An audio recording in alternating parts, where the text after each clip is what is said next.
Alberto, no, Umberto, ce la fai un po' più là?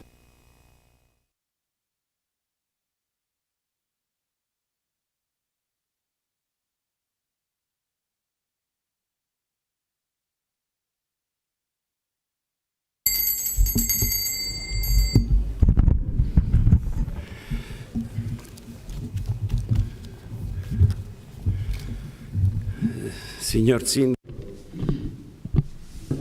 Mr. Mayor, distinguished people gather here, dear Monsignor, civil authorities, dear colleagues, young students, ladies and gentlemen. On the next 7th of June, our center, il Centro Italiano di Studi sull'Alto Medioevo, will celebrate 70 years of age, almost 3/4 of century.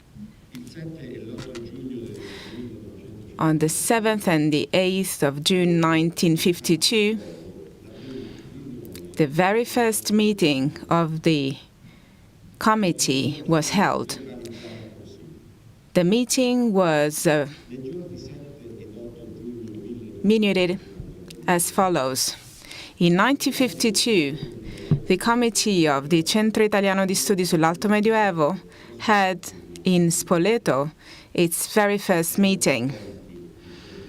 There were the President, Professor Giuseppe Ermini, Mr. Vice President, the lawyer Pasquale Laurenti, President of the Accademia Spoletina, and the councillors Professor Franco Bartoloni, Ottorino Bertolini, Giampiero Bognetti, Carlo Cecchelli, Giorgio Cencetti, Gino Chierici, Fausto Franco, Pier Silverio Leicht, Angelo Monteverdi, Carlo Guidomor, Mario Salvi, Gian Domenico Serra e Luigi Simeoni.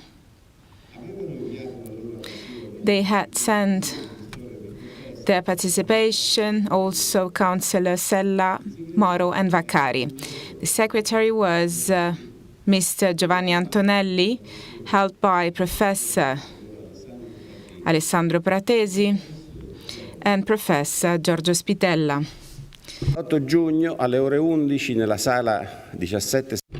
On the 8th of June 1952, there was the main ceremony of the launch of the center with the local authorities and a huge audience.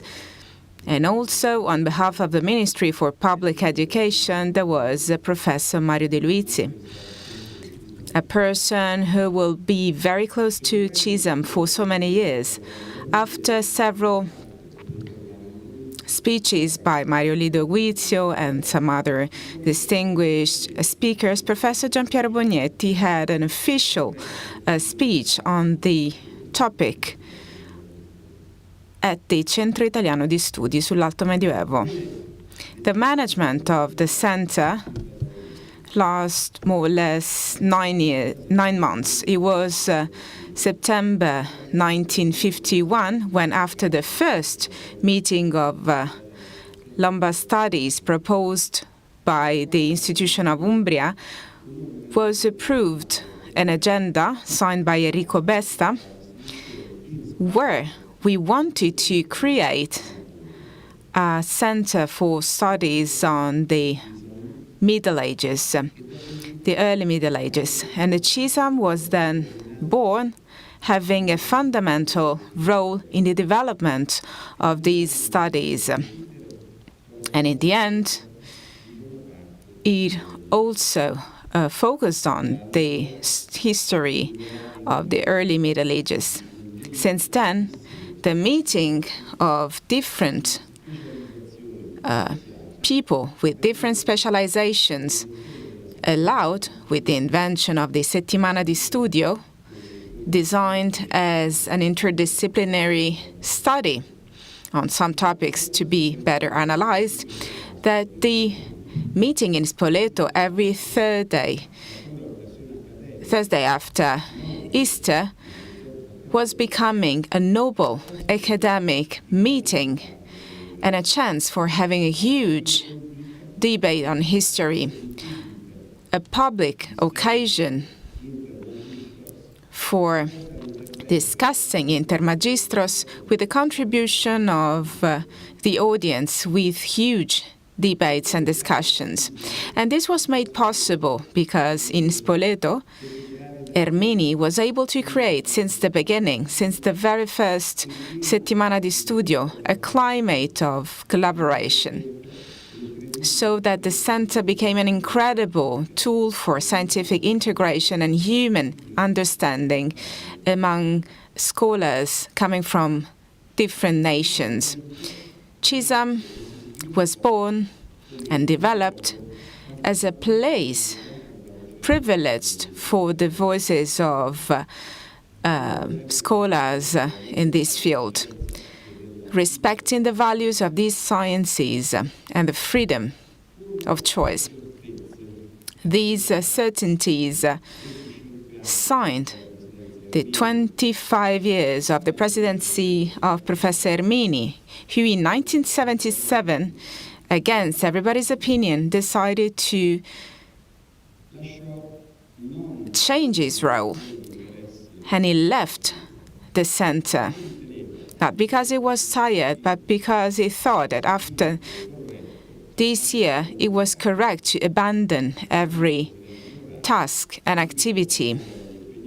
So free from every public commitment, Professor Ermini became counselor of our center, thus giving until the end his collaboration for our meetings. After Professor Ermini, Raul Mazzelli was elected. 7 years was the period of the duration of his presidency, as we know, interrupted suddenly. It was in line with the previous years, and in April 1985, Professor Ovidio Capitani was elected as president, fully aware of the extraordinary invention of Cisam, launching some new trends in the history of the Middle Ages. Professor Capitani immediately understood that it was fundamental to work on some new strategies in order to keep and improve the levels obtained in the world in a very prestigious way. Cisam had to be, in the whole world, that highly innovative factor in the history that had characterized it until that moment. It had to remain, as Professor Capitani said, the incredible and fantastic encyclopedia of the early Middle Ages, which is continually updated. In order to reach these purposes, it was not only necessary to follow some new topics, and Cisam was born as an opportunity for a meeting and debating at the scientific level, a very high scientific level, and not just as an autonomous center for research. And if until the mid-80s, it received so many inputs for debate and research, instead of becoming the promoter of specific investigations with Professor Capitani, something changed. He was so strict in defending the need for rethinking about big issues and big topics specific for the early Middle Ages history, proposing topics that could guarantee so many interpreting inputs. It was not about denying history, but rather about amplifying the interpreting possibilities, proposing some new topics in the continuous flow of a history, because the history is one and more than one. And of course, it must follow some criticalities also. However, Professor Capitani had some other merits also. He defended and promoted the idea of empowering the press commitment. Until that moment, there was just some books, some reviews, some magazines for the Settimana di Studio. He understood that it was not sufficient, not anymore, to guarantee the prestige obtained at the world level. We had to create a second valid support. And this happened. Today, Cisam is a very important publishing company specialized in studies and monographies on the early Middle Ages, also giving positive economic profits. Professor Capitani left the presidencies in 1987. With Professor Ermini, the pioneering phase of Cisam was ended. With Professor Capitani, the consolidation phase ended. The years after his presidency, well, the years of the full boom of Cisam, which is now becoming a bit old. And this idea, supported by the drastic changes of the world we're living, well, the history is living a vivid phase in the forms of spreading news and topics, not only through some strict means such as radio, TV, or newspapers. However, as I was saying last year also, there's a new room for mediation with an incredible amount of podcasts and posts on every kind of social media. In order to avoid that Cisam may disappear soon, we just have the chance of reversing this process and acting a regeneration of Cisam itself. Its origins are peculiar, and this is why Cisam is still reliable as a center. However, on these pillars, on these foundations, we have to carry out a real transition. Together with the colleagues of the Council, we thought about two main directives. First of all, we will work in the publishing sector, especially with the magazines of the Fondazione, Studi Medievali, Tempo di Signa, among others. In all cases, this is about newspapers and magazines for the domains of study. Medieval studies classified in at the very top level from the Institution of Services and Research, AMBUR, if you know them, for carrying out the scientific commitment, ASR, in most sectors. This is just bureaucracy, so I'm not focusing on the details of it. This is a result that for us is incredible and prestigious. And thanks to this, we continue to propose our articles in our press documents. But the real news is that since December last year, the AMBUR has approved a new regulation for setting the criteria for classifying magazines. In this domain, transferring the digital documents is fundamental for keeping the requirements for belonging to these classification. Therefore, Cisam will have to be ready. The digital platform launched in 2021 for offering this service is already hosting the very first completely digital journal of the Fondazione. The first number, Mille Birre a Rome, specific for the year 2023, has been made accessible since December last year. This new work of carrying out projects since 2021 in collaboration with the main entities of Cisam was fundamental for a new protocol to be applied to these journals. By the end of this year, the series of Tempo Recessigna and Signo e Testo, as well as the 42 dossiers of medieval studies published since 2023, will be available online. With the exception of an embargo for the last 3 years, all the essays will be freely accessible. In the year 2024, this model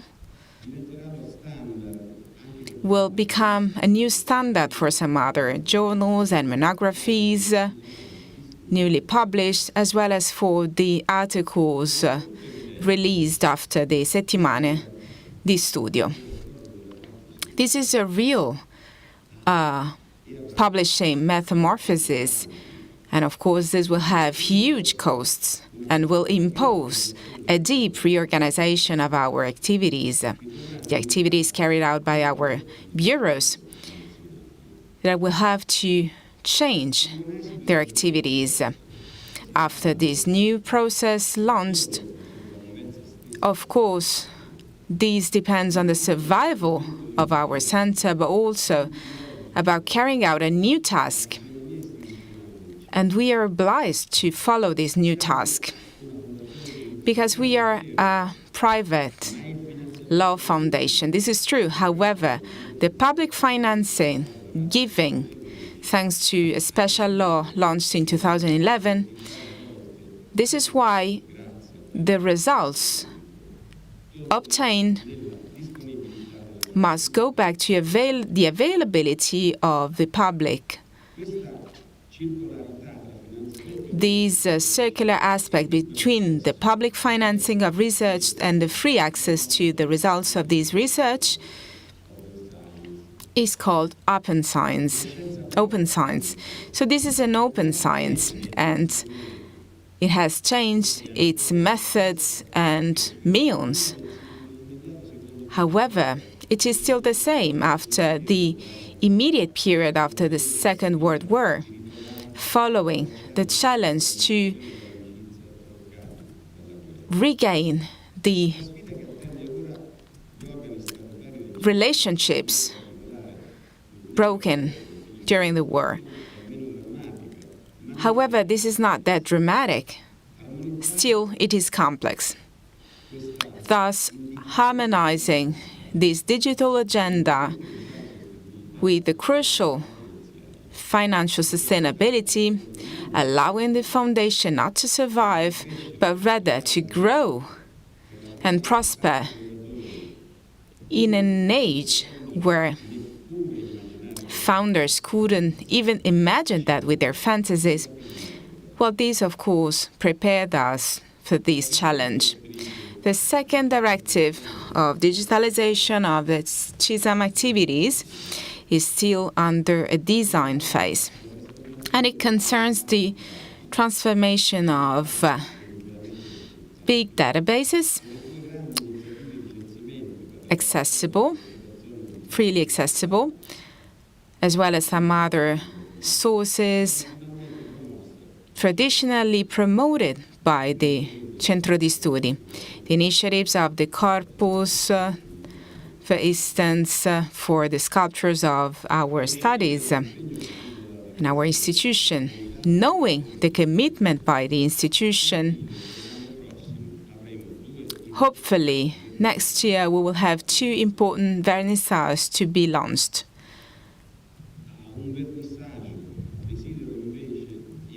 I would like to invite you all tomorrow evening, after the end of our works in the afternoon, where we will have the first edition of the International Word for Edoardo Pedrucci. The Fondazione Cisam, with Marco Palma and Antonio Ceralli, with this initiative, wanted to honor the memory and support the teaching of this incredible person, died in 2018. The award wants to incentivize the production and promote the spreading of some new works in the domain of written culture. The awarded papers will be hosted in the catalog of Cisam with the titles of New Topics, Nuovi Argomenti. So, giving continuity to the articles written, we will have a new area,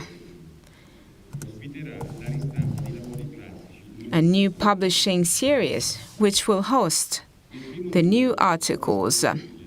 The first article, the first series available, includes Lombard princes appeared with our editorial sign. And none of us knew about the existence of this extraordinary dossier with the images of these very important documents. Antonio Ceralli found them and reported them. And so this is why we immediately printed copies of it. And also, we are printing the number 2 of this series with the re-edition, with a new appendix on Rome and the graphic area of Paola Supino Martini.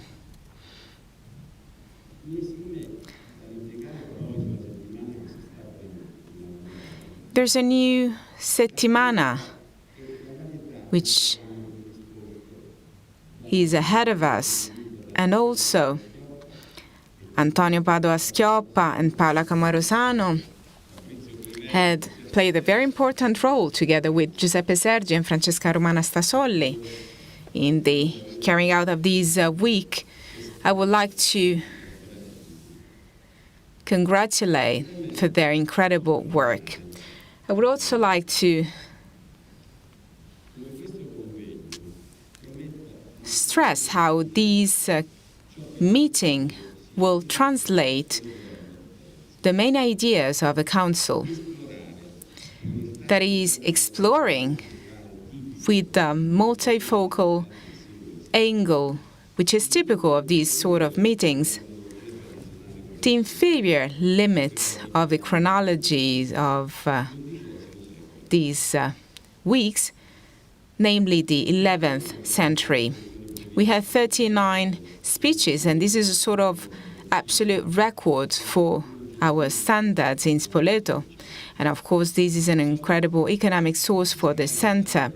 And I know that the results will be amazing coming from our speakers. And I would like to thank you very much, because our speakers will illustrate with some new meanings the new turning points following the internal periodization of the history of the early Middle Ages. I've reached the end of my speech. I would like to lastly thank the public and private city institutions which, convinced of our activities, are feeding our activities. The municipality of Spoleto, Fondazione Carispo, and the other institutions involved to the mayor, my dear friend Andrea Sisti, who is honoring us with his presence. I would like to thank you very much for what has been done until now. And we, of course, we hope to continue to work for our reconstruction in the next future. We also have the representative of the Archbishop, and I would like to ask you to greet Monsignor Boccardo on behalf of the councillors of the Cisam, all those belonging to the Scientific Council and the committee. Well, I would like to thank you very much and congratulate for your activities. And also, I would like to thank the Board of Auditors. Thanks to their activities, we can go on in our activities. The scientific coordinator, Professor Massimiliano Bassetti, with whom I share these activities in this domain, I have to acknowledge him, a very specific merit among others. Without his project, pursued for so many years of renewing the publishing activities of Cisam, the digital transition, which is so vital now, well, that could have been a threat, a lethal threat, instead of a possibility for growth that we are working on. To conclude, thank you very much to all the people who will have to address their energies towards these new needs. Dear colleagues, ladies and gentlemen, I would like to wish you a fruitful job and a pleasant stay in Spoleto. I declare open the activities of this 72nd week of Settimana di Studi. Thank you very much for your attention. La parola ora al sindaco Andrea. Now we give the floor to the mayor, Andrea Sisti. Thank you. Professor. Thank you, Enrico. Thanks to the civil authorities, military authorities, the vicar. And please send our greetings to Monsignor Gottardo, Honorable Bertucci, who is here with us, the new board of directors of the Cisam. This is a foundation which, as already told by the president, has given this city a very important contribution, which is not given only to its presence, but the contribution which it gave in the different phases of the history of this city to make it become a city of culture. This is one of the main components. By studying that time, the time which was remarkable for this reality, a more extended reality than the one of today, has given us a contribution which makes this city a reference for Central Italy. So for us, it is a structural element which is very dear to us, and we give a lot of importance also to its new headquarters. Palazzo Ancaiani, where the works will start soon, and it will be its natural headquarters where it has always been, and together with other foundations, Fondazione Fessi, Lirico Sperimentale in Palazzetto Ancaiani, and together with the Archaeological Museum and our Library of Palazzo Mari. So it will become a complex where the culture is practically present. So our project as a city, so 4 months ago, we started a project aimed at sustainable development, and so since the beginning, we participated in the award of the Italian Cities of Culture.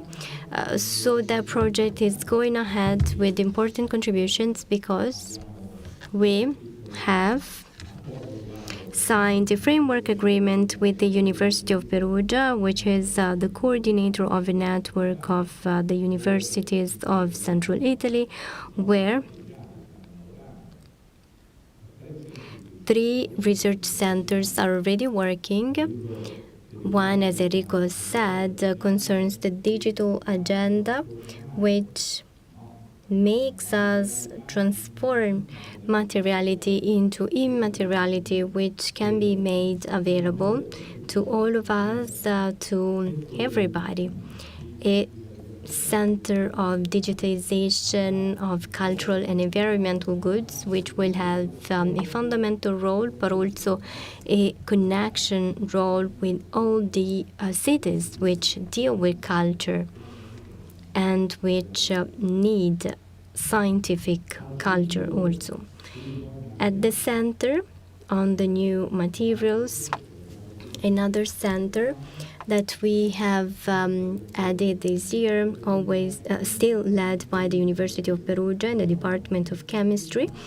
We have established the Laboratory of the Materials, which was founded in the Rocca project, which we have started again.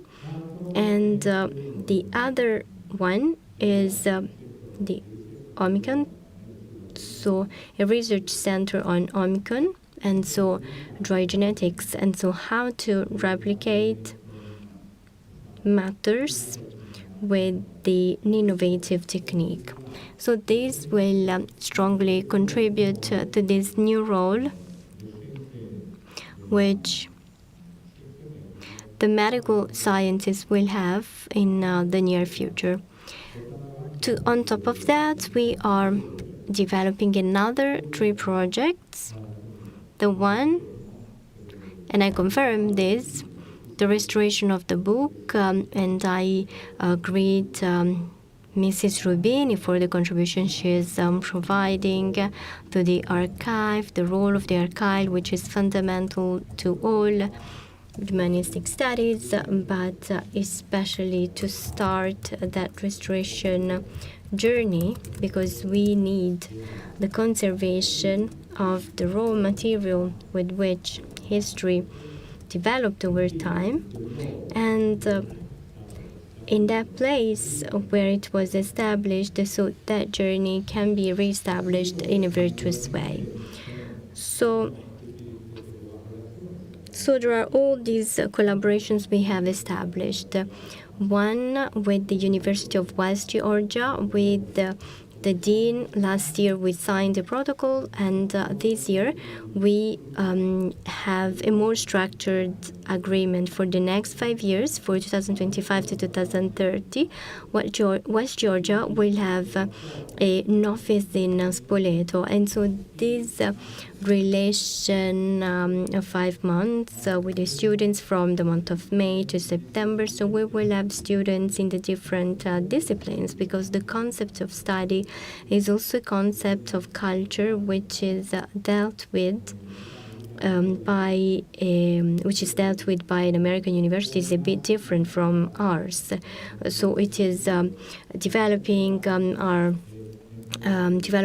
knowledge day by day, so a more practical aspect. And for us, this is very important, because the core of all these activities will be the amphitheater, the monastery of Stella. So this is a project which started in 1999 and which we have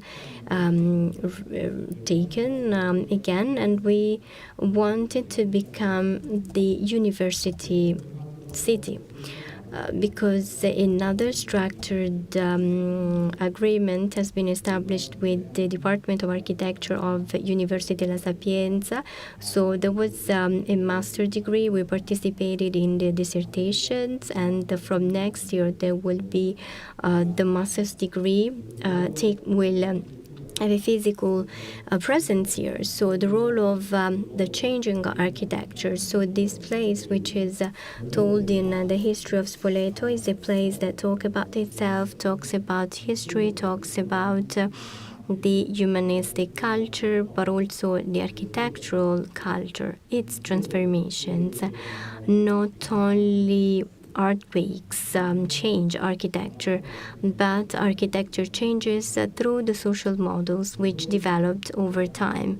And we want to be this. We want to be a pilot city to represent, on top of the dematerialization, the materiality that transforms itself. And so a place where conservation was an element which was an element of poverty on one end, because people left, so there are less residents, and so of course the development, the traditional development was interrupted. But today we believe that this work can be restarted through new technologies, because we can work and live today in the same place where it was not possible before. So in the past, you had to move to have a different revenue. So this is what we are doing now. And as we have a lot of material, as the Cisam Foundation tells us, and also by examining other times in history, we see that we have much more material, and we want this material to become the raw matter to make the transformation that, in our opinion, can produce new wealth. So once again, thank you, and I wish you a fruitful week.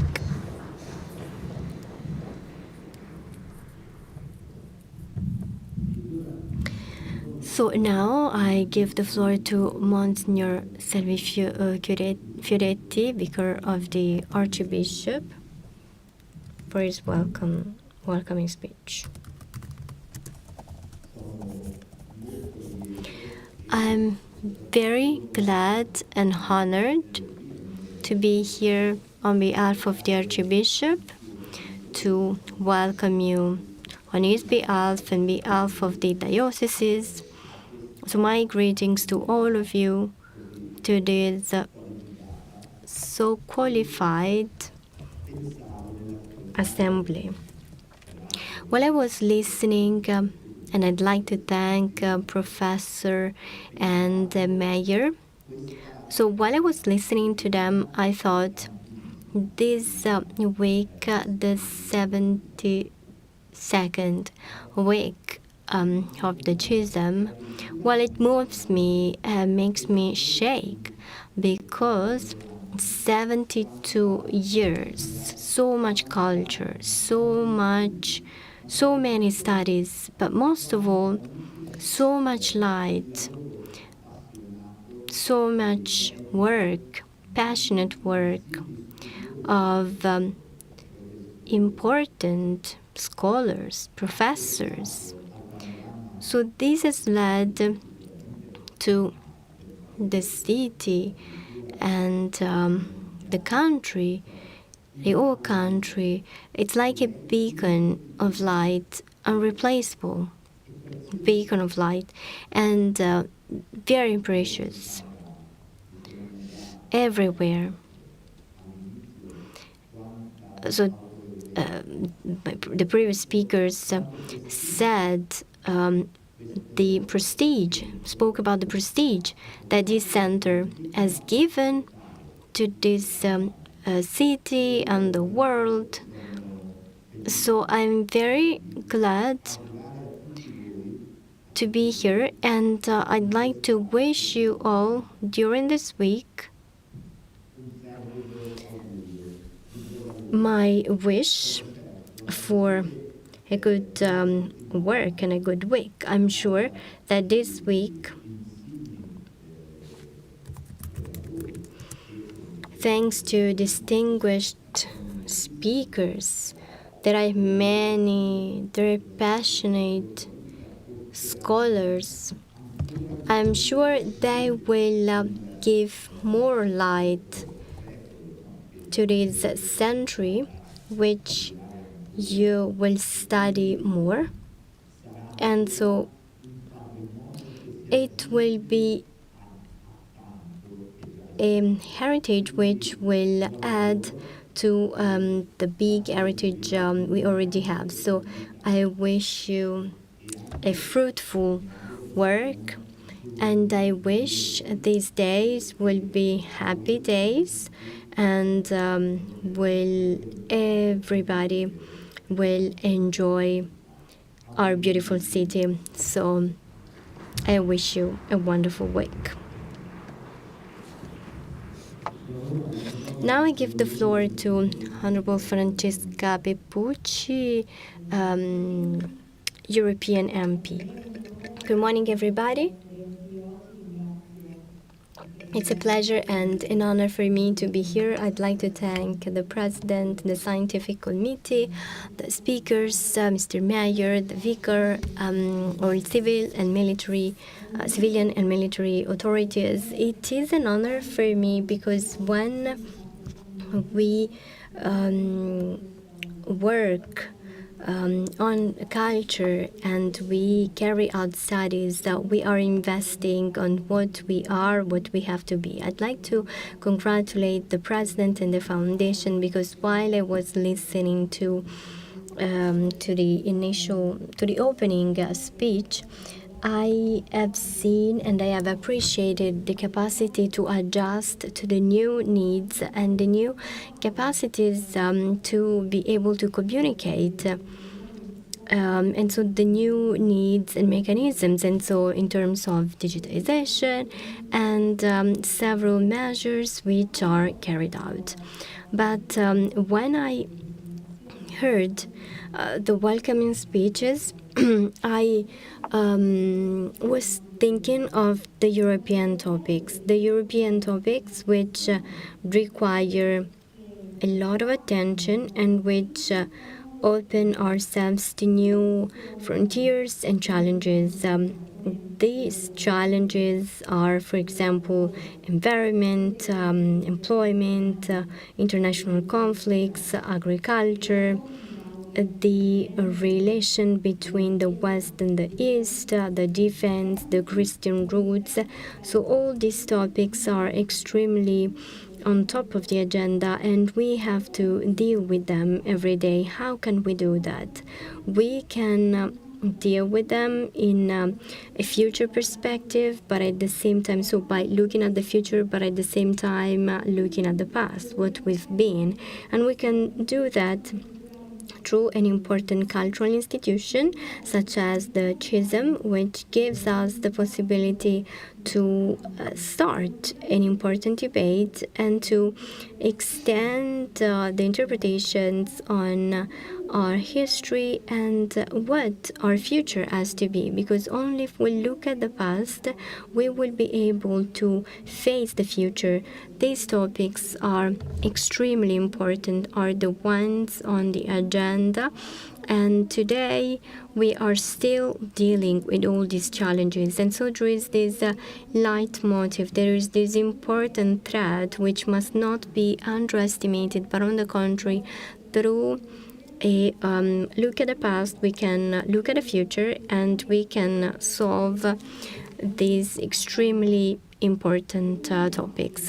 So thank you for the work you carry out. Thank you for these weeks of study and analysis, because these are the weeks of investment, a real treasure that makes us look at the past, but makes us look at the past to tackle the present and the future challenges and structure our work for the future generations. Thank you. Ed ora do con grande piacere la And now I give the floor to the new director of the Historical Institute for the Middle Age, Umberto Longo, who for the first time is welcoming us on behalf of the Institute. Thank you. Civilian, military, religious authorities, speakers, colleagues, ladies and gentlemen, it's a great joy for me to be here. I'd like to thank Professor Enrico Manestov and the organizers, and I'd like to welcome and wish a fruitful work to all of you on during this 72nd week dedicated to the 11th century, an important moment of the European history, which is deserving new consideration from the scholars. And I'm deeply convinced that the new perspectives and new research will start during these days. I'm very glad because as director of the Historical Institute for Middle Ages, I feel I'm your friend. Over the past few days, I saw the proximity of the two institutes since the foundation of the Cisam, which saw common figures, common scholars, such as Video Capitani, Manzeni, were president of the center and the source of the Historical Institute. So in the board of the Cisam, there were scholars who were also directors of our institute and who were president of the institute. I recall in alphabetical order Girolamo Arnardo, Torino Bertolini, Video Capitani, Nicola Cilento, Giorgio Falco, Arsenio Frugoni, Pier Siberio Light, Claudio Leonardi, Raul Manzelmi, Raffaello Morgan, Giovanni Tabacco, Cinzio Violante. Girolamo Arnaldi was also a scholarship holder, and also Massimo Miglia, etc. And so this is just to recall the important relationships about these two, the foundation and the institute. So by taking the word of Mr. Manzelli on the occasion of the first 25 years of the center as president in 1977, we must not close ourselves and just be complacent. We have to keep consolidating this common tradition of intents, and we have to think of new opportunities for scientific relations and renovated forms of collaboration in view of extending the historiographical perspectives on the history of the Middle Ages, which is our common purpose and raison d'être. Thank you. Thank you, dear Umberto. So now I give the floor to Patrick Hervé, who will welcome the foreign speakers. En français, mi dispiace ma è più prudente. I'm sorry, but there is no translation. Quand on pense à Spolète depuis l'étranger, je crois que ce qui s'impose d'abord, c'est la notion de There's no translation from French. profondeur historique, bien sûr, pour tous les travaux qui ont été effectués, mais aussi historiographique, avec des gens qui sont venus de tous les pays, qui ont représenté toutes les traditions historiographiques, parfois opposées, mais en discussion, dans une ville qui a acquis pour les médiévistes un nom un petit peu, et je le dis en regardant le maire, un nom un peu magique, la ville de Spolète en français, Spoleto en italien. Vous avez insisté, Monsieur le Président, sur la notion de débat scientifique, et vous avez dit qu'à Spolète, le plus grand nombre possible de clés interprétatives ont été avancées depuis plus de 70 ans. Et je crois que c'est tout à fait vrai. Et c'est cela aussi qui fait des colloques des settimane et de Spoleto une sorte de modèle pour la vie scientifique internationale, dont, je dois le dire, je ne vois pas véritablement d'équivalent dans les autres pays. Vous avez par ailleurs parlé de régénération et nous avons bu vos paroles en ce qui concerne en particulier la numérisation. Donc je crois que, sans vouloir m'étendre plus longtemps, tout ce que je peux dire peut-être pour terminer, c'est vous remercier bien sûr pour votre discours, remercier le Cisam et l'organisation des Semaines de Spoleto qui nous font à nous, étrangers, beaucoup d'honneur en nous invitant. Et puis souhaiter donc longue vie au Cisam, dont vous avez bien montré à quel point il savait concilier une fidélité à un certain nombre de traditions et puis la volonté très claire de renouveler, en particulier par la digitalisation, de répondre aux défis de la science ouverte d'aujourd'hui. Donc je ne peux terminer qu'en manifestant, au nom, je crois, de tous mes collègues étrangers dont aucun ne me contredira, en manifestant mon admiration et en vous disant merci. Grazie.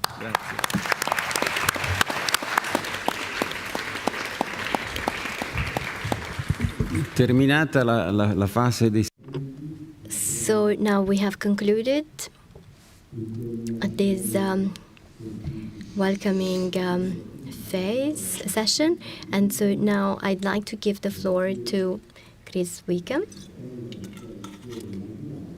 for the opening lecture, New Approaches to the Changes of the 11th Century in Europe and the Mediterranean. Buongiorno a tutti.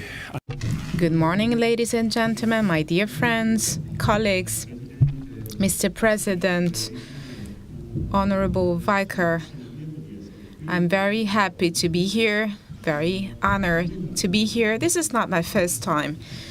I've already been here, and according to my calculation, I was here for the first time 52 years ago. So I feel at home now in this theater, in the domain of this settimana. I'm very glad to continue to feel home. 52 years, well, half of you, more than half of you was not even here 52 years ago. And this is beautiful because it is important that people younger than me can contribute to the debates of these settimane. Okay. Another thing that I would like to say, I have a PowerPoint presentation in English for easing the understanding for the non-Italian speakers, because I will speak Italian. Let me start. And I want to start with a clear statement. The 11th century was special. It marked in many respects the main moment of change between the early and the late Middle Ages across large sectors of Europe.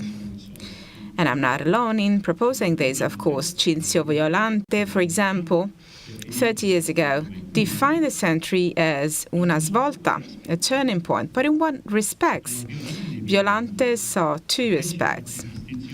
The growth of even more formal distinctions, such as the difference between landed and seigneurial power, or the sharpening differentiations between the clergy and the laity, and the development of territoriality.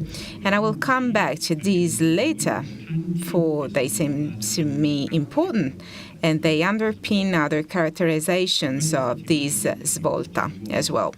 In this settimana, full of newer and increasingly authoritative voices as it is, we will hear many more answers to this question. Now, in the time that I have to cover, and I will cover, a small part of these topics. But the century indeed saw an unusual array of major shifts in regional and interregional economies, in political and social structures, in religious practices, and also in the coexistence and mutual reinforcement of all of these elements that the 11th century was a turning point in many places. And I want to talk about it in this lecture, in this opening lecture. In doing so, I want to make clear from the very beginning that not everything changed. There were plenty of continuities, as it is the case in any century. Aristocratic values and practices, the etiquette of dispute settlement, the exploitation of the peasant majority, the gender disparities that reinforce patriarchy, and the economic foundations of political power, patrimonial in most of Europe, fiscal in parts of Southern Europe, and most of the rest of Eurasia, remained much the same, and these underpinned and mediated all the changes that did take place. And there were parts of Europe which saw relatively little internal structural change, such as Byzantium at one end of the range of political social complexity, Sweden and Scotland at the other.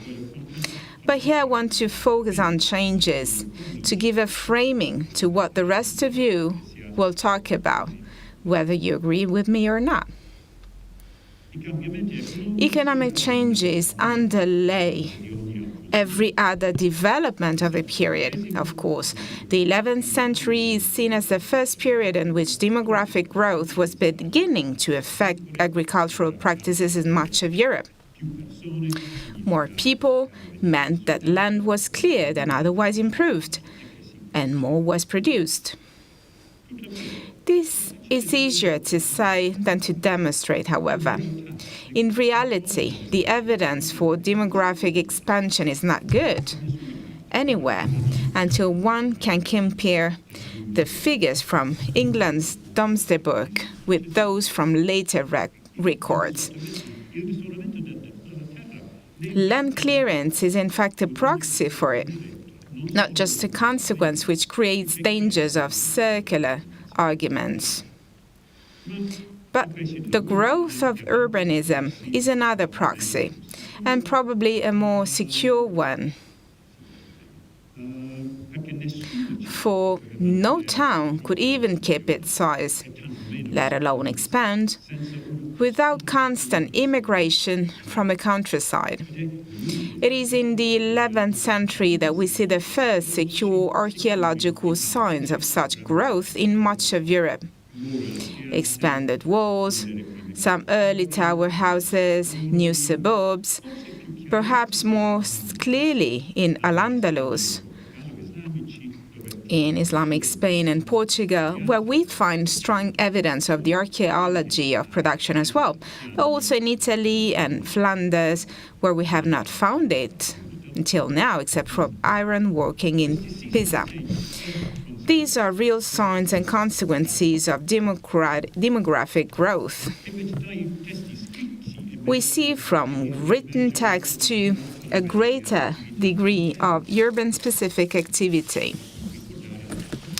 Examples include the late 11th century merchant guild statuses from Valenciennes and Saint-Omer, both just outside Flanders, and also London and elsewhere. Or, on a different plane entirely, the urban popular uprisings associated with the Pattaria movement in Milan. But in fact, even these are not direct guides to what people actually did in these towns, in any economic sense in this period, nor how much their activity increased. References to merchants in documents in Milan, for example, actually end after the years 50s of the 11th century, although no one would claim that these showed that merchant activity even diminished then, let alone ended. No guild statuses from this century directly reference urban economic activity at all. The most economic focused example is from a guild of rural gardeners outside Rome in 1030. And the Valencian and Saint Thomas Sadducees mostly focus on the etiquette of drinking. As for the Pataria, discussed most recently by James Norrie among others, it was a religious movement almost exclusively focused on the moral panics of simony and clerical marriage. And even its social composition remains unclear, notwithstanding the unusually large number of accounts we have for it. It marks the existence of crowds in the city, but not actually what they did for a living. Exactly what economic role most towns had in the 11th century, in both the production and the sale of goods, is, like demographic growth, a matter of inference, fleshed out only by anecdote. So, many of our conclusions here have, as yet, to be fairly generic. Demographic growth and urban expansion at least did take place, however. In one region of Northern Europe, the Lower Rhine, Meuse, and Scheldt, archaeologists have found extensive ceramic distributions of Pingstorf, ware from near Colonia, and Anden, where from the Middle Meuse, showing a wide exchange network. This network, in fact, went back as far as the Roman Empire, so was not new in itself. But in one henceforth favorite corner of it, Flanders and the lands around it, we can then see the first signs of a substantial productive development in our century, focused on the manufacture of woolen clothes, as probably Lxxi will discuss tomorrow. In Southern Europe, the region which saw the clearest economic expansion before 1100 was Al-Andalus, here linked to irrigated agriculture and the production of all kinds of clothes and metals. Byzantium followed around 1090, mainland Italy outside. Pisa would not develop as a production center until much later in the 12th century. But in our period, in fact, these were all overshadowed by the powerhouse for production and exchange that was Egypt, which saw, among other things, both the development of factory towns for linen manufacture and the export of raw linen to production centers in Tunisia and Sicily in an 11th century Mediterranean traffic, which constituted what was probably the largest scale trade network west of China, dominated by Egyptian and Tunisian shipping. Here, at least, our evidence is good, for it is based on the storehouse of letters and accounts found in the Geniza of Old Cairo, which sheds a stronger light on economic and social relationships between merchants, Jewish in this case, than any set of Western medieval documentation does into the late Middle Ages. Its best comparator is indeed the 15th century archive of Francesco Datini, plus more scattered collections of Arabic letters, which tell us more about smaller-scale merchants. I have discussed the Egyptian evidence at length elsewhere, so will not develop it here. However, we have to remember this set of developments moving slowly towards greater economic complexity when we discuss any other aspect of the 11th century, for they underpin them. But from now on, I will concentrate on political and social changes and on religious changes in turn. Political changes, strikingly, went in the exact opposite direction to economic ones. There has seldom been a century less favorable to the establishment of continuity of large-scale political power in Western Eurasia.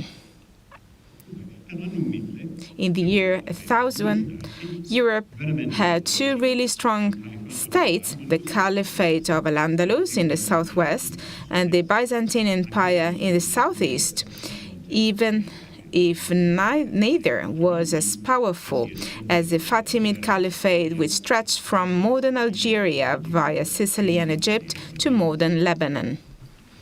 The German Empire of the Ottonians, far less cohesive, was at least geographically extended from the Baltic Sea to Rome. And the extremely uncohesive Khaganate of Rus was as large, although it consisted largely of forest and steppe.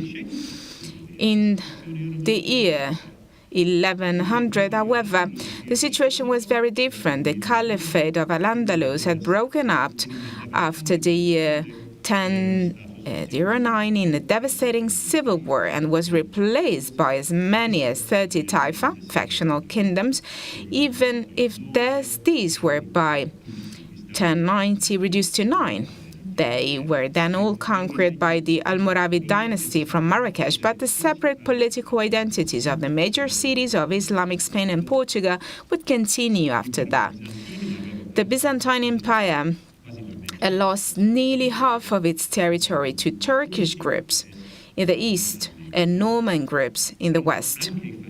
The Fatimids had also lost half their state as well in North Africa and Syria-Palestine and were effectively restricted to Egypt. The Rus were by now divided between 5 or 6 separate principalities, all ruled by the same family, but perpetually at war, and destined to subdivide even further.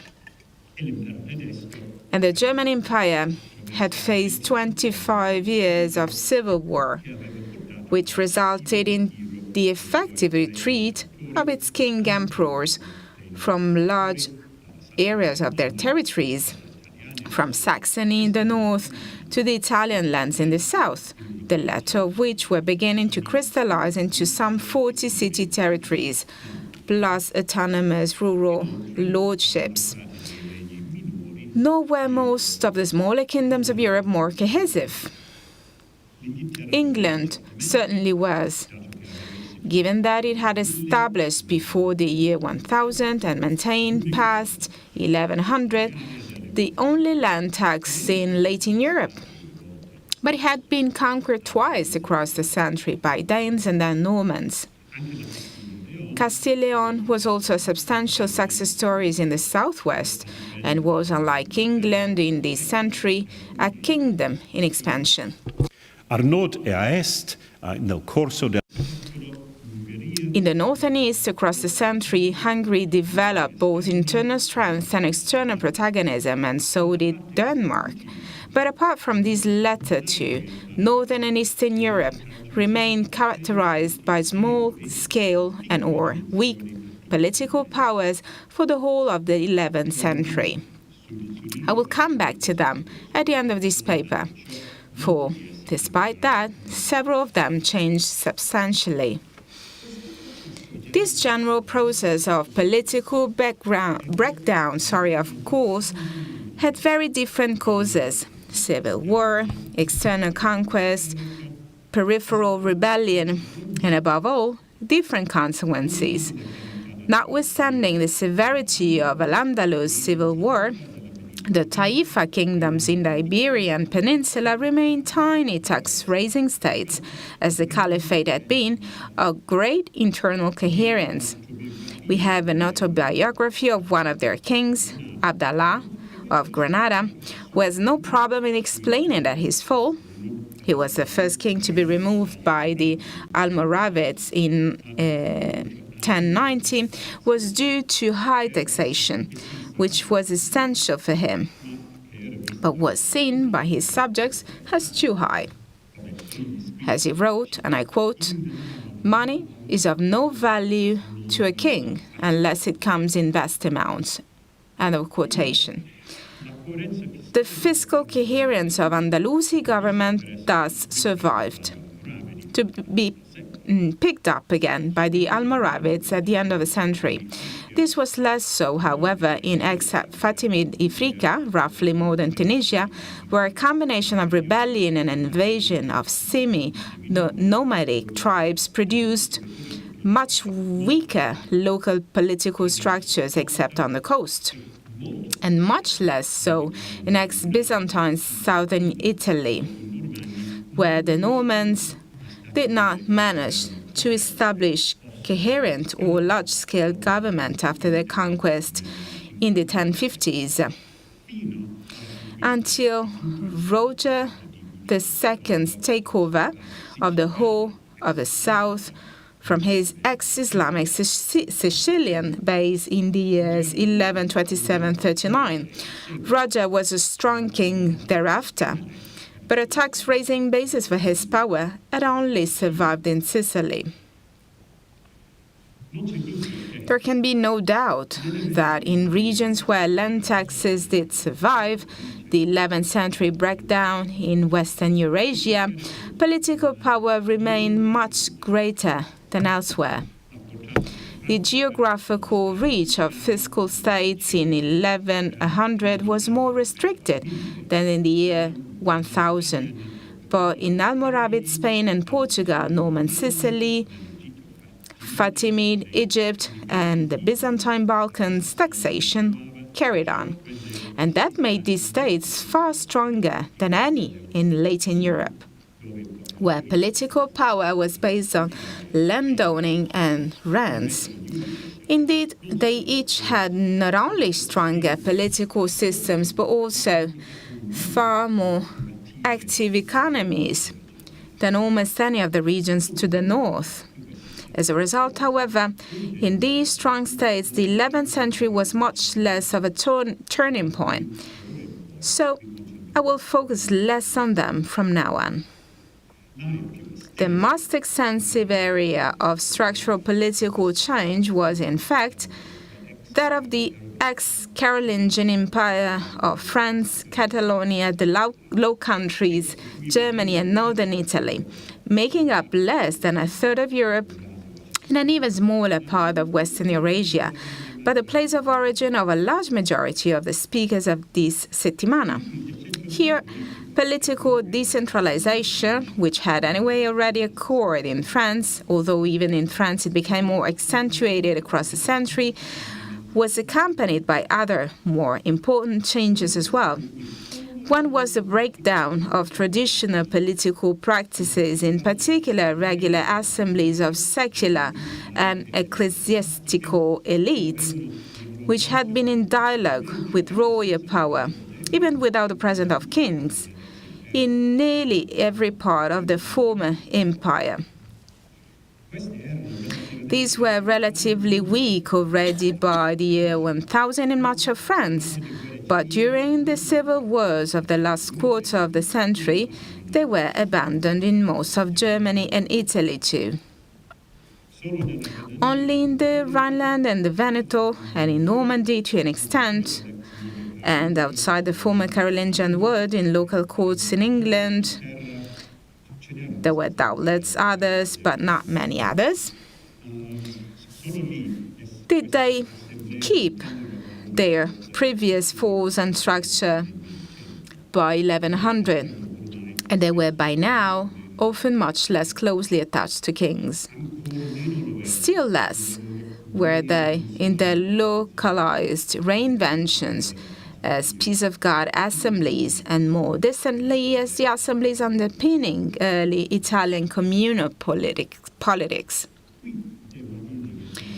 I need to add here to be clear that the breakdown of the concepts of public political aggregation and consensus in the name of kings that assemblies represented seems to me rather more important than the fate or their other role, which was as venice for doing justice. That justice had seldom been available to most of the inhabitants of ex-Carolingian Europe. Usually, assemblies were too aristocratic, too far away. The very idea that the huge peasant majority would have had more than very occasional, chancy access to them for redress in cases of homicide or theft, or the hearing of small-scale property disputes is impossible. The claimed breakdown in public order produced by their demise is therefore a fantasy, as critics of the feudal revolution paradigm pointed out 30 years ago. And another myth is that the justice of private lords, as it developed, was more arbitrary than that of counts and their deputies, who were, of course, analyzed so many years ago as well, who were, of course, lords themselves, their deputies, all prone to violence, as Odo of Cluny's Life of Gerald of Aurillac had made clear a century before. However, one of the major presuppositions of the Carolingian political order, that public affairs would be debated and agreed on collectively, of course, a heavily managed collectivity, the manipulations of which have been particularly well analyzed by Gerd Althoff. Well, this collectivity had ended by 1100 almost everywhere. Only the Italian communes rapidly reinvented a more ad hoc, bottom-up version of it. Elsewhere, political legitimacy was expressed through personal bonds of fidelity, which of course had always existed, but were now, outside the parts of Germany where royal government remained strong, the principal vectors of top-down politics. That remained the case until after 1200, the need for aristocratic collectivities to approve new forms of taxation reintroduced an element of assembly politics, and until Roman law began, very slowly indeed, to affect political practice. This was a real and major change in our period. The other main aspect of a breakdown in larger-scale political structures in the ex-Carolingian world, which seems to me of crucial importance in the appearance, at different moments in the 11th century, depending on the region, of organized private lordship, the signoria territoriale, signori banal, Banherrschaft, signorio. As just implied, I do not share the view of much traditional scholarship that this represented nothing other than chaos and violent oppression. Lords and their local representatives were violent always, both before and after, but also perfectly capable of taking seriously their role as judges. All the same, at least in Italy, which I know best, Alessio Fiore has well shown, and perhaps will say it tomorrow, that the local imposition of private lordship in the context of a breakup of the Italian kingdom, which was much more rapid than elsewhere, was very often seen by peasant communities as violent. In a sense, carefully targeted violence was indeed often necessary. Peasants in many places were henceforth required to pay a package of dues and services to local lords, from payments for the use of foods and a pasture to castle building, which in part matched other public demands, but which contained plenty of new or newly regular and also newly pervasive, as Sandro Carocci would say, requirements, not least the French tie and the Italian accata, they had other names too, which did not even pretend to be anything other than arbitrary. Peasants were not grateful for this, even if they rarely resisted openly. They did not have the military strength to do so. Only later, across the next century, did they wear down seigneurial power by attrition, regularizing it with franchigy across much of Western Europe.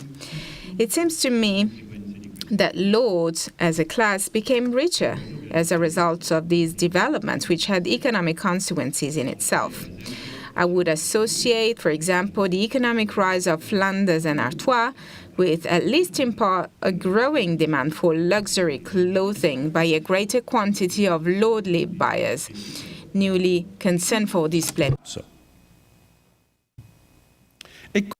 And here, as important as the greater pressure on the peasantry was the formalization of local political structures, including of their boundaries. This is in large part what Violante meant by the growth of il principio della distinzione and la territorialità when he was discussing the 11th century. As Charles West has more recently put it in an important book on Germany and France, and I quote, age-old informal powers of more or less ad hoc cohesion, which had long existed in practice, were now put on a former footing. End of a quotation. For me, this was arguably the most fundamental and long-lasting change of the century in ex-Carolingian Europe. The creation of the limited territorial cells. I'm using Robert Forcier's image of encellulement in large parts of Europe, not only of lordship, but also of village and parish, which constrained their inhabitants, but which also could, and did, act as the underpinning of new group solidarities that would characterize the rest of Western Europe medieval history. And the making explicit of networks of rights and obligations which were much less clearly characterized and often less frequently exacted in the early medieval centuries. They had not needed to be so clear in those centuries when public order was located in assembly politics and distant rule dominated procedure. But a smaller scale version of public order now resided in local bodies, newly recognized as legitimate lordships everywhere, and in Southern Europe, city communes too. And these local bodies and their powers needed to be more clearly defined as a result. It is here, above all, in political and social terms, that I would locate the so-called cerniera between the early and the late Middle Ages that the 11th century represented. For this reason, too, I remain content to use the term revolution here, of a slow but structurally significant type, like the Industrial Revolution, although the traditional terminology of feudal revolution by now seems to me outdated. A seigneurial revolution, however, seems to me still a useful description of these processes taken as a whole, as long as it is shorn of the moralism which attached itself to these debates 30 years ago, and as long also as it is separated from an obsession characteristic of French historiography then with the year 1000. That dating is certainly inappropriate when seen in a European context, for it took place up to a century later in much of both Germany and Italy. And Dominique Barthélemy itself, a major critic of the feudal revolution thesis a generation ago in the French context, is much happier with the idea that a mutation, the preferred word in French, took place around 1100. Ideally, I would at this point want to explore the way that the various regions and micro-regions of Europe experienced these changes, for it was certainly very different from place to place when heavy and pervasive signoria, lordships developing in some areas, but seigneurial dues remaining light and sometimes close to non-existent in others. In much of Germany, too, these developments were experienced in quite different ways to those seen in France, as both West and Thomas Cole have recently argued. This sort of micro-regional analysis is impossible in a single opening speech, and we will anyway hear from many people I've mentioned and others on these themes in the next days. The 11th century, however, perhaps a long 11th century, does seem to me the key period in which these processes took place, at different speeds in different places, but with sufficient regularity that we can ask why that did not happen in some parts of the former Carolingian world, such as it seems, both Friuli and Normandy. It marked a common development across quite a wide territory, including outside the ex-Carolingian lands in some directions, into Leon Castile and Norman southern Italy. Not a limitless one all the same. It did not really reach England, and still less did it reach most of the lands east and north of Germany. Now, let's see the religious change. And I will focus on two shifts. First, the growing separation between ecclesiastical and lay society, which exploded in a conflict between emperor and pope in the years after 1075. And secondly, the expansion of Christianity in Eastern and Northern Europe. Both of these contribute to the argument that the 11th century was a cerniera in more aspects than the political and social. So it was a link. The secret history of the 11th century papacy went like this. According to Cardinal Beno of Holy Martino and Silvestro, writing to the clergy and cardinals of Rome in the 1080s or 90s, then ruled by the pro-imperial Pope Clement III. Gerbert of Aurillac, who had become Pope Sylvester II in 999, was a practitioner of the magic arts. His successors were mostly poisoned until the Tusculan dynasty took over the papacy between 1012 and 1045. Gerbert's two pupils, Lorenzo Archbishop of Amalfi and Theophylact, were both mathematicians, but also magicians, which in this narrative were clearly seen as identical skills, so that Theophylact, who became Pope Benedict IX, could conjure women to follow him to satisfy his lust, and Lorenzo could predict the future and understand the speech of birds. Lorenzo's pupil in magic was the archpriest Giovanni of San Giovanni a Porta Latina, the future Pope Gregory VI, and I lived together with Hildebrand, the future Pope Gregory VII, who was in turn their pupil in magic. He could make fire come out of his lips. Unfortunately for them all, Theophylact Benedict tried to give the imperial crown to King Peter of Hungary in 1039, who was then blinded by the rightful heir, Henry III of Germany, so Henry came to Rome in revenge.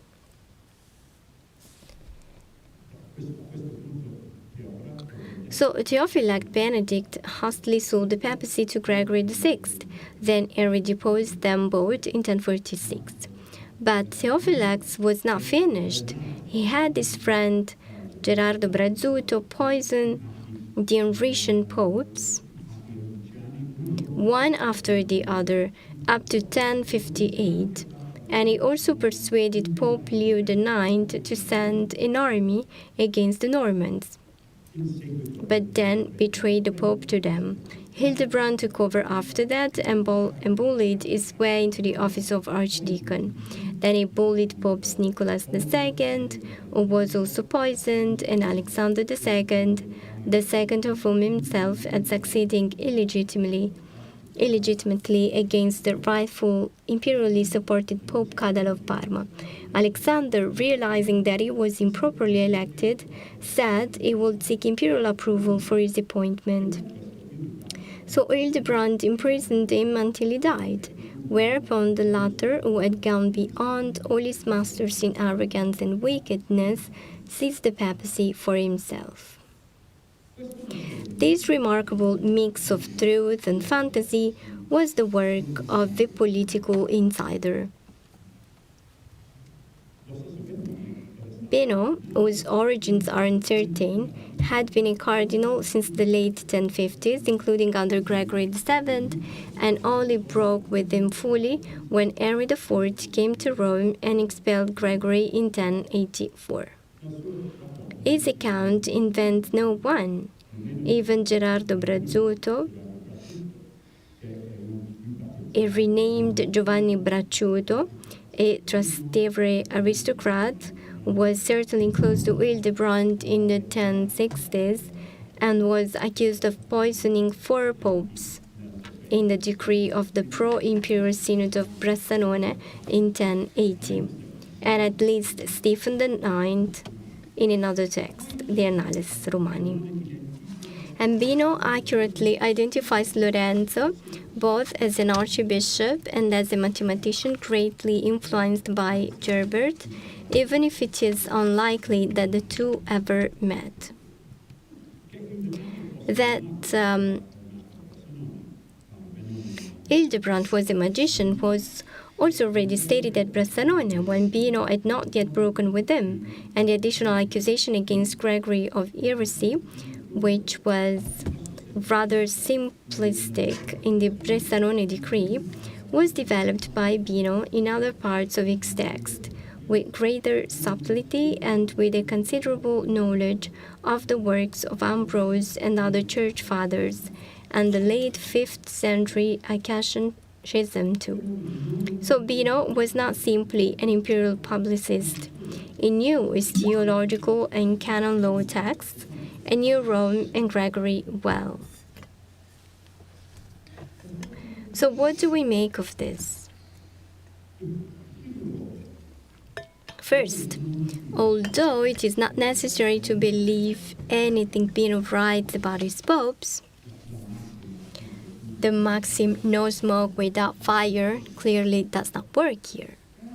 It was possible to construct an alternative genealogy of papal development to the standard ones, that is to say, the Hildebrandine and Cluniac, and later the Catholic narrative, with Gregory VII as a culmination of the previous attempts of reforms, finally separating the Church from secular authority, or the pro-imperial and later the Protestant narrative, in which he marked an unfortunate deviation from a more traditional and authoritative imperially backed reform movement.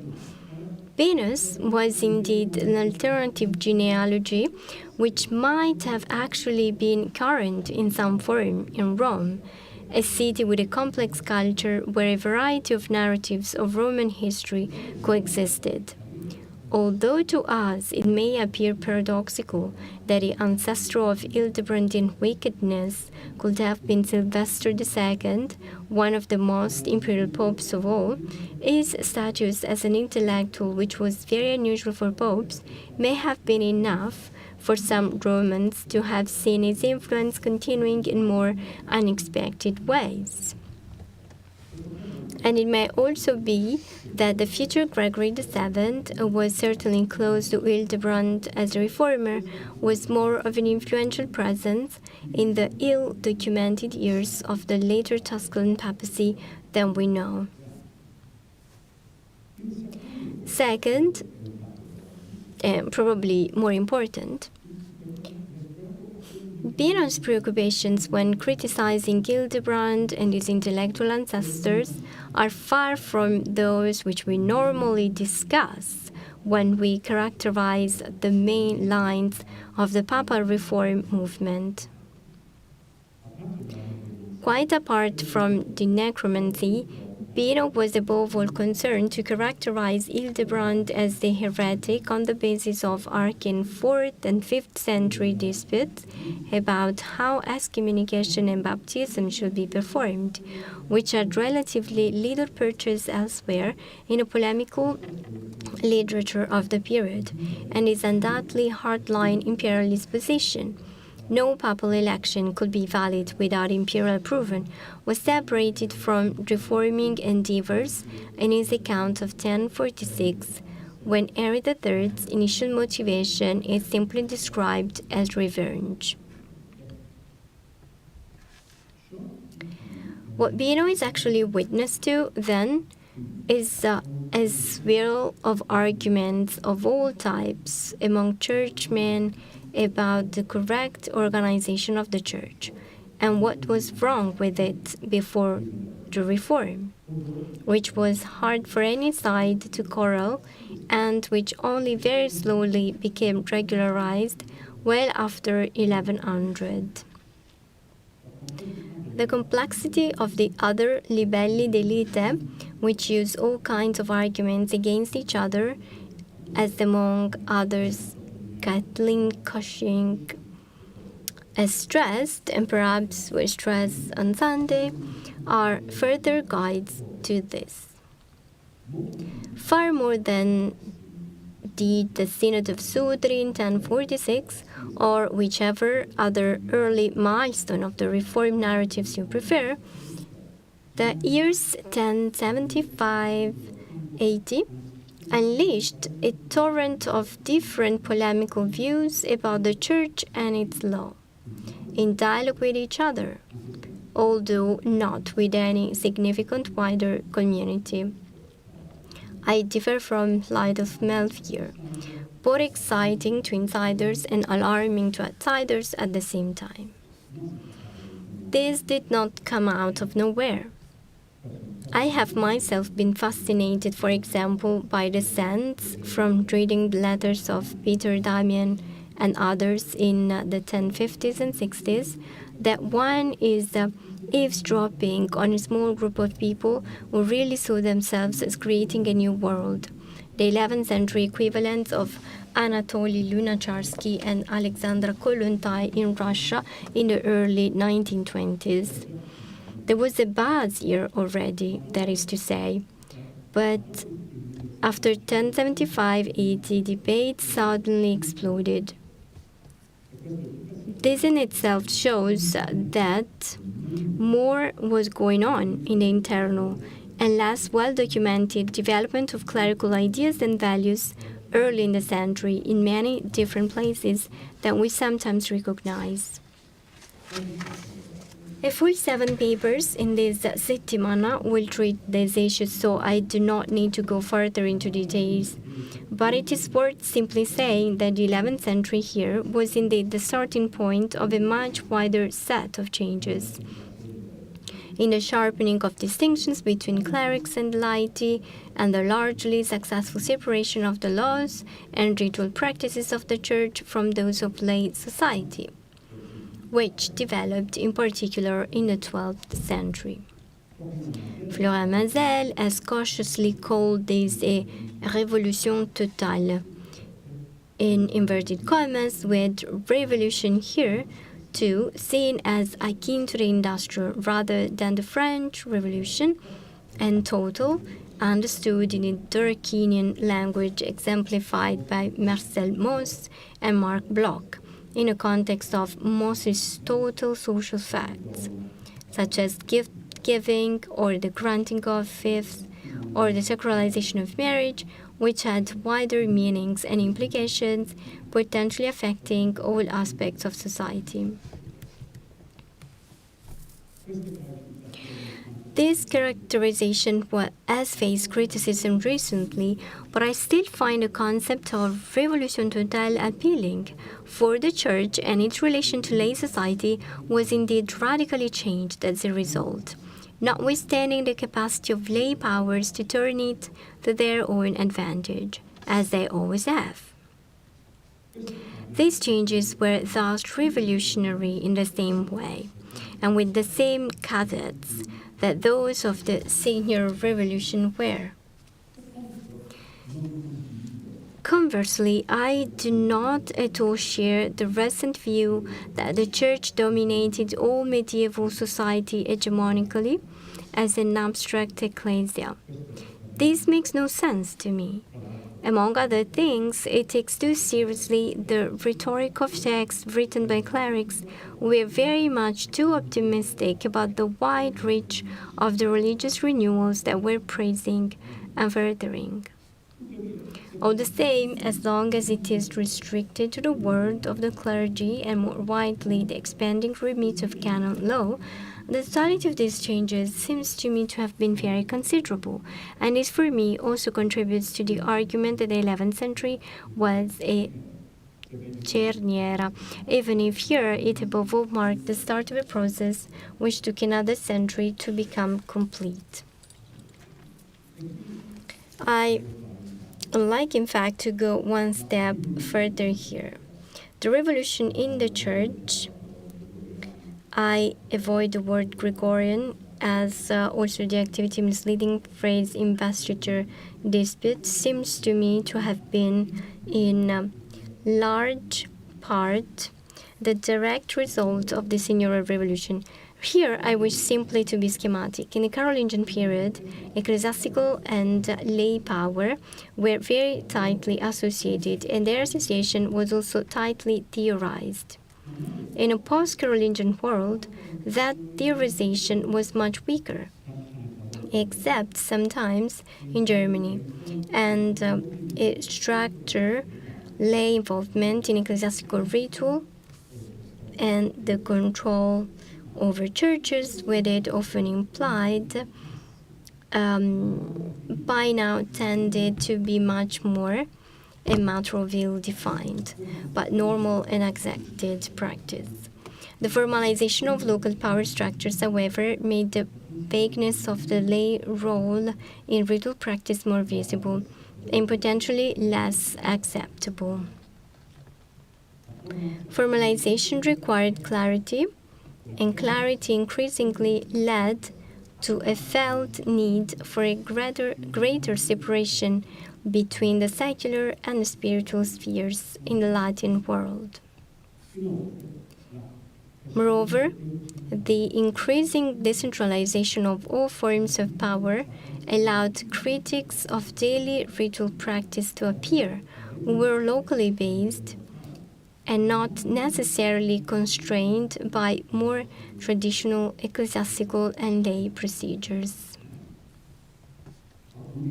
Some of them, in turn, could gravitate to or be supported externally by the increasingly radical figures in the Rome of the 1050s to 80s, which itself was largely left to its own devices and its own instabilities, as imperial power temporarily retreated after Henry III's death in 1056. The Bataria is again a classic example of that external support for a very locally based critical group. Local sets of critics could also, for that matter, provide a highly differentiated voce of the polemical literature of later in the century, given that even the most imperial texts were the work of reformers of different types. But it is also unsurprising that the greatest initial resistance to, indeed often incomprehension of, the most radical ecclesiastical change obey in places where Carolingian power structures and hegemonic assumptions had survived longest, notably Germany and also England. There are plenty of nuances needed here, and to some of you, this may appear obvious as a set of overarching statements, but it seems to me worth setting them out for discussion. I realize the time is going fast, so I will skip some parts. The Northern and Eastern Europe, and I go to the conclusions. Conjugating the different relationships between change and stability is always art for historians. Even the most epochal changes occur in societies whose basic parameters do not alter as fast, and indeed, in the end, the changes are sometimes reversed as a result. It would furthermore be a mistake for us to see even the most momentous changes in the 11th century, some of which I've tried to sketch here, as occurring to all levels of society at once. Above all, most of them only touched the margins of the practices of the peasant majority. It is at least true that peasants often had to pay more to lords in 1100 than in 1000, and would increasingly find that the church was taking control of their marriage practices, whereas in some regions, exchange and productive advances will have begun to allow them to buy more things.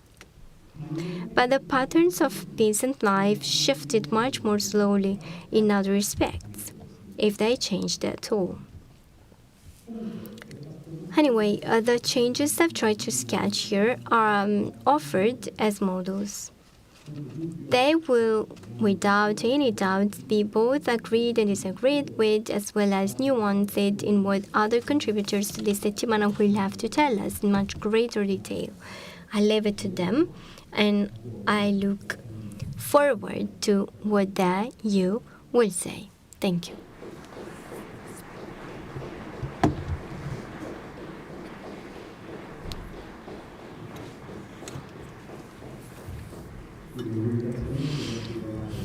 A special thanks al professor Chris Wickham per la sua Special thanks to Professor Chris Wickham for his comprehensive